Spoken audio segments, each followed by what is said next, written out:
E mërkur data 25 janar 2012. Publikohet në Njerëz të humbur, historia e zhdukjes së djalit 12 vjeçar në atë kohë, Aleksandr Nikolli. Zhdukur në shtator të vitit 1998, në Njerëz të humbur, bërin telefonatat e para pas zhdukjes prej 14 vjetësh. Informacionet e mbërritura në orët e emisionit lokalizojnë zonat ku mund të jetë parë djali. Një ditë mbas zhdukjes, babai i tij mëson se ai kishte fjetur në kishën e Shnandov. Ndodhemi në kishën e Shnandovit Laç. Mendohet se në datën 21 shtator të vitit 1998, Aleksandr Nikolli është parë në këtë kishë. Mendohet se ai ka qëndruar një natë në këtë kishë, e më pas është larguar. Po ku ndodhet aktualisht ai?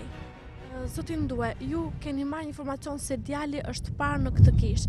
Pasi kam ardhur nga Mirdita, jam dalur në Laç, edhe kam ardhur në këtë kishë, e kam pyetur sepse disa herë të tjera vinim familjarisht në këtë kishë, dhe dola për të pyetur.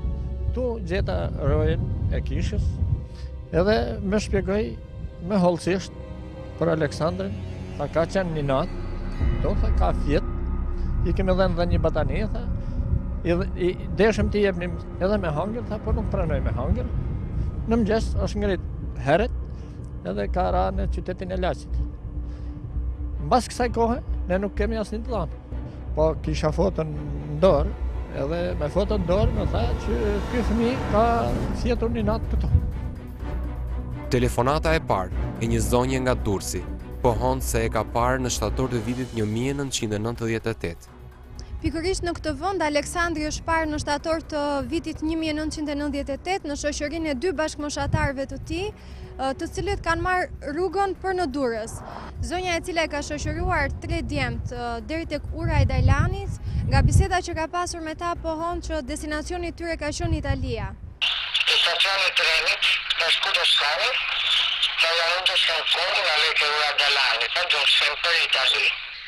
Ky djalë Aleksandri ishte vetëm apo i shoqëruar? Të shokë ishte. Po ata dy shokë të tjerë ishin bashkëmoshatarë të këtij apo ishin ndoshta më të mëdhenj? Bashkëmoshatarë, më të lutem një vit me njëri tjetrin. Pista të reja hapën në lidhje me një vendodhje të mundshme.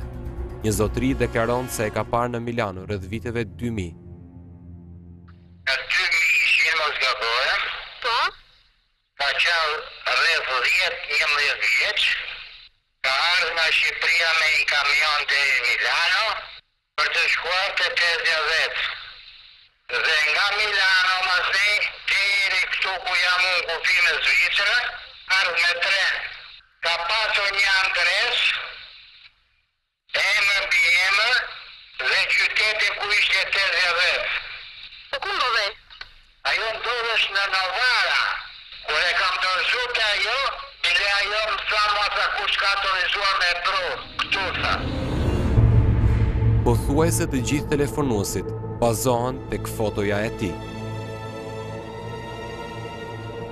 Një zotëri nga Belgjika pohon se Aleksandri mund të jetojë në qytetin Kortrijk. Kulemi Aleksandri e një po thash, i kofe. Sa vjeç është tani? Këtë rreth 30 vjetë të të mos bosh pak pa tepër zi. Po në Belgjik në çfarë vendi jeton? Në Kortrijk. Kortrijk. Kjo telefonat jep shpresë se ndoshta Aleksandr Nikolli mund të jetë gjallë. Çfarë ka ndodhur me Aleksandrin atë shtator të vitit 1998? E kishte planifikuar ikjen, apo diçka tjetër ndodhi atë mesditë në fshatin Linz të Tiranës? 14 vite më parë, një djalë u zhduk në rrethana misterioze. Ai quhej Aleksandr Nikolli. Në ato vite ishte vetëm 12 vjeç.